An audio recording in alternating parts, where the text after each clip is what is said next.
জেলের দরজা বন্ধ হওয়ার মুহূর্তে আসামি নিঃশব্দে খাবারের চামচটা লুকিয়ে ফেলে হাতের ভিতরে, কারণ সে জানে এই চামচটাই তাকে এখান থেকে বের করতে পারবে। কিন্তু বাইরে বের হওয়ার মুহূর্তেই এক প্রহরীর সন্দেহ হয়। সে পুরো শরীর তল্লাশি করে কিন্তু চামচটা নেই। প্রহরী ভাবে হয়তো তার মনের ভুল এবং তাকে আবার সেলে পাঠিয়ে দেয়। সেলে ঢুকতেই জিয়াং মুখ খুলে দেখায় চামচটা পুরো সময় তার মুখের ভিতরেই ছিল। জিয়াং ঠিক করলো সে মরলেও এখান থেকে পালাবে, কারণ তাকে অন্যায়ভাবে ফাঁসানো হয়েছে।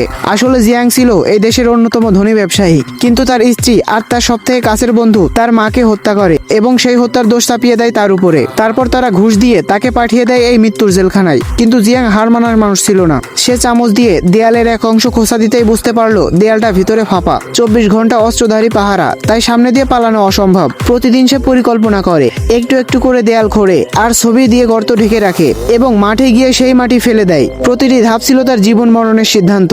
একদিন হঠাৎ নতুন অফিসার পরিদর্শন করতে এলে জিয়াং দেখে সে অফিসার আর কেউ নাই, তার বন্ধু এবং তার স্ত্রী। তারা তাকে দেখে হেসে বলে, যতই চেষ্টা করো তুমি কখনো এখান থেকে বের হতে পারবে না। তারপর তারা জিয়াং এর বোনকে ধরে এনে হুমকি দেয়, মিথ্যা স্বীকারোক্তিতে সই না করলে তাকে নষ্ট করে ফেলবে। বোনকে বাঁচাতে জিয়াং সই করে ফেলে, যদিও সে জানে এটা করলে তার মৃত্যুদণ্ড হবে। কিন্তু সই করার পর স্ত্রী কথা রাখে না, বরং বোনকে জোর করে বিয়ে দিতে চায় এক বিকৃত স্বভাবের লোকের সাথে। এবার জিয়াং এর ভিতরে আগুন জ্বলে ওঠে আর সে প্রতিশোধের টার্গেট নেয়। ভিডিওটির বাকি অংশ দেখতে কমেন্ট করো পার্ট 2 আর চ্যানেলে নতুন হয়ে থাকলে চ্যানেলটি সাবস্ক্রাইব করে সঙ্গেই থাকো।